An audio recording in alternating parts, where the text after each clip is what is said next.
Huge changes have just dropped for Axie Infinity. These changes are so big that it has me questioning the future of this game. If you are playing Axie Infinity and you are relying on the amount that you can earn from this game, then this is a video that you need to watch because there's so much packed in here with this new season they've dropped and the new changes that you need to know this stuff immediately. Are you ready? Hey there, crypto friends, thanks again for joining me. So today we're talking all about Axie Infinity and some pretty massive changes that they just dropped on us for the brand new season and going forward with this game.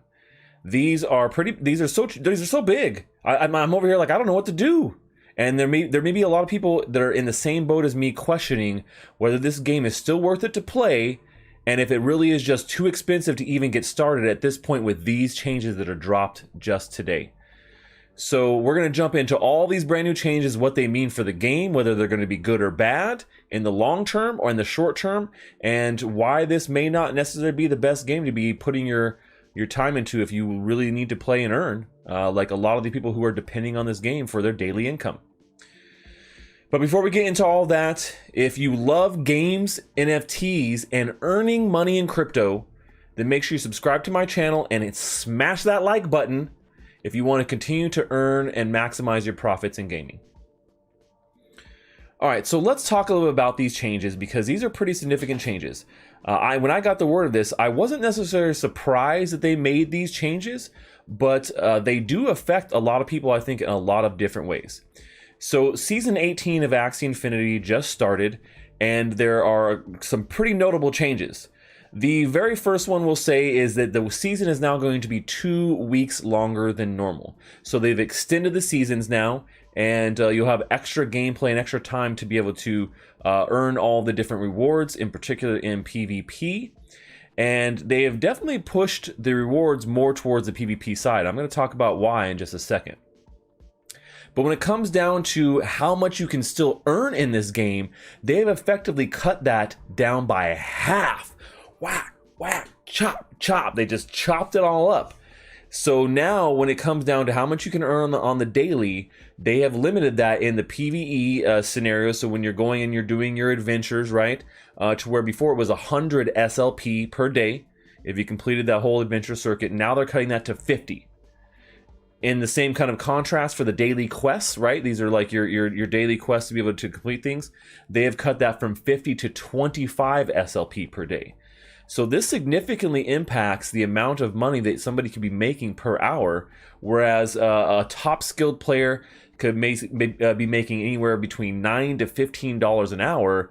Now you're looking at a rate cut here of almost 50%, we'll say. They have definitely, in kind of contrast to try and apparently help with this problem, they've increased the PvP rewards. And the reason why they've done this is because the PvE type of stuff, the adventure stuff, is a lot easier to bot, which makes a ton of sense. I completely understand that that is the case.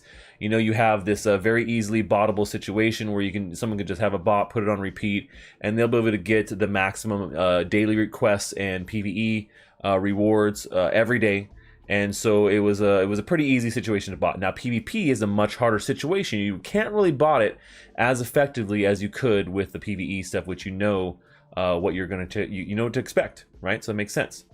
What's going to happen here is that the PvP rewards are actually going to scale better as you are at higher ranks. So the better you are at PvP, the even better rewards there are going to be, right? So that I think they are going to help balance these out, and they think that this change will help balance that out. So there's not as many people botting for SLP, because the problem here it was that there was becoming an unbalance between SLP being minted and the amount of SLP being burned. So about 225 million SLP being minted, with only about 75 million being burned. And we know the main burn mechanic of SLP is breeding, right? And so that may be due to the fact that maybe with hitting over 1 million players in the game, they are reaching a point where not as many people are breeding. So they're not getting that sync there that they would normally get of SLP. And to that fact, they are actually looking at making adjustments to breeding in the long term. So that means that right now, I guess that, the AXS, they say, is a little bit high for the breeding cost in AXS. So that might possibly be reduced here in the future. And then the SLP is actually going to go up. So it'll be actually maybe more costly to breed, and it may require more SLP as another way to kind of bring that sync down. Because what they're seeing right now, I think, is that a lot of people are essentially mining SLP on the daily, and then they're going and selling it in the open market, and it's not being necessarily burned. So they're not using it for breeding. And so I think when we have so many people coming in for breeding, this kind of creates this problem. So you think about, okay, well, what are they going to be doing in the long term? This is all short-term stuff that they're going to be trying to do to help. Well, they've also talked about a sync for Axies themselves. So right now, the way it kind of works is that I won't necessarily call Axie Infinity a Ponzi scheme, because it doesn't really work like a traditional Ponzi. But the problem is that with the economy they have set up, people need to be able to buy Axies, right? And if you're using SLP, which is part of this whole cyclical system, to be able to breed Axies and to be able to make money in Axie Infinity, you're setting up these breeding, and you're using your SLP to breed, and then you got these Axies. Well, someone needs to come in to buy them. So essentially, you always have to have new players coming in to buy more Axies, and as more new players come in, they realize how the whole system works, that you need to really breed to be able to maximize your profits. Then they also are breeding, and then if new players don't keep coming in at an accelerated pace in this kind of upwards kind of pyramid type of way, then you have what we have in this situation, kind of where a lot of SLP is being created, but not enough being burnt, and there's not enough maybe players coming in that are buying new Axies and buying in, because Axie Infinity, we know, is incredibly expensive, right? So it's over $1,000 at this point to just get one team together, and those are for some pretty basic low-end Axies. So a lot of you may be asking, is this game still going to be sustainable in the long run? And can I rely on this to be something dependable for me? A lot of people, over 60% of their players, are in the Philippines, and they play this game because it actually provides them more money per day and per hour than they can make in most jobs where they live. And this is something that we will see in a lot of somewhat impoverished nations where the earning potential for them there is very low. So Axie Infinity has done an amazing thing by helping these people, but this does effectively cut a lot of the revenue down by maybe even up to 50%. So with the fact that it's very expensive to get on board, and a lot of these people need scholarships because they can't afford it, and the fact that there aren't these syncs in place right now, we just need more and more people coming in playing this game. And if we don't continue to see the type of growth that Axie has seen here, the game may become unsustainable here in the very near future if they don't make some of these changes. In particular, I think the sync for Axies will make a lot of sense, and they've talked about this as being the way that you'll be able to get resources or be able to upgrade your existing Axies. You'll have to sacrifice or kill your cute little Axies to be able to get some of these things and upgrade your land or upgrade your existing Axies. So there is a lot going on with this ecosystem, and with some changes coming up. I think the changes that overall that they've made probably do help in the long term, but it'll be definitely difficult for people to adjust in the short term, in particular those that are relying on this as a daily income, and some of those rewards being cut in half can be quite detrimental, right?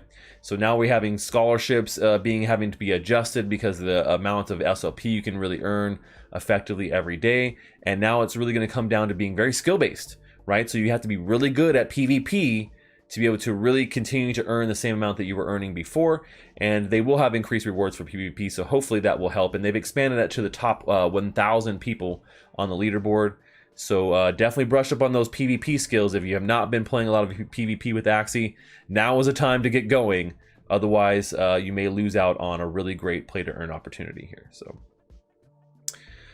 well, hopefully you guys like this breakdown of these huge changes to Axie Infinity and my opinion on what it means for the game and what they really need to do in the long term to keep this sustainable. because right now I think we do have a semi Ponzi scheme filling, you know, where you have to have new people come in and buy those Axies, and if they're not people coming in, then the price of Axies start to drop. People are not going to be breeding as much, SLP's not being burnt as much, and then you know, in general that decreases the prices of the tokens, and then you have people not wanting to play as much because they can't earn as much, and therefore you have it going back around. So then there's not as many players, they're not breeding, so you have this very cyclical kind of domino effect that can happen here. And I would hate to see such a great game and great team have that happen. So hopefully they get into expanding the use case for Axies with new games, and hopefully get these sinks into place that will help with the long-term economy. Well, that's all we have for today, folks. Let me know what you think about this in the comments below. I'd love to hear your thoughts on Axie Infinity and its long-term viability. That's all we have for today. Until next time, stash that crypto, friends.